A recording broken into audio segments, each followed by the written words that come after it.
योद्धा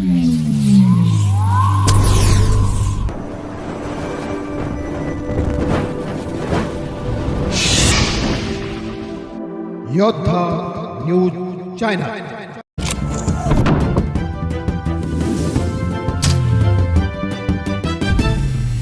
पालकमंत्र्यांच्या भाषणात डॉक्टर बाबासाहेब आंबेडकरांच्या नावाचा विसर। स्वाभिमानी रिपब्लिकन महासभेचा तीव्र निषेध। खेड राजगुरुनगर। प्रतिनिधी विकास शिंदे।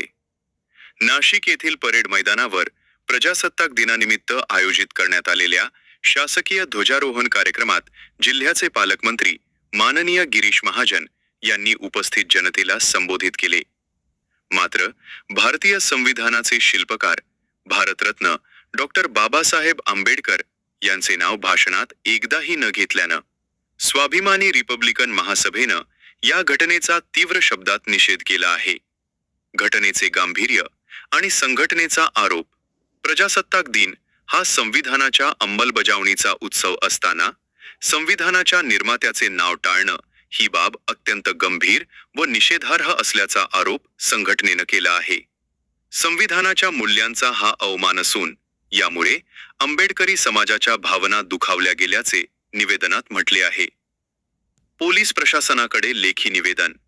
या घटनेच्या निषेधार्थ स्वाभिमानी रिपब्लिकन महासभेच्या पदाधिकाऱ्यांनी खेड राजगुरुनगर ग्रामीण पोलीस स्टेशन येथे धाव घेतली। तेथील API माननीय प्रदीप सिंग सिसोदे साहेब यांना संघटनेच्या वतीनं लेखी निवेदन देण्यात आले।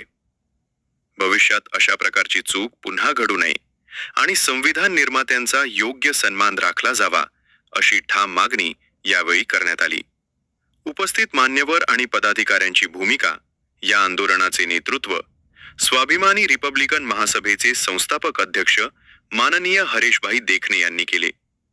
यावेळी महासभेच्या प्रमुख पदाधिकाऱ्यांनी आपली भूमिका स्पष्ट केली। माननीय ईश्वर इंगळे सर प्रवक्ता, त्यांनी संघटनेची अधिकृत भूमिका मांडताना पालकमंत्र्यांच्या विसराळू वृत्तीचा निषेध केला। माजी हरीशभाऊ कांबळे, खेड तालुका संपर्क प्रमुख, यांनी या घटनेबद्दल तीव्र संताप व्यक्त केला।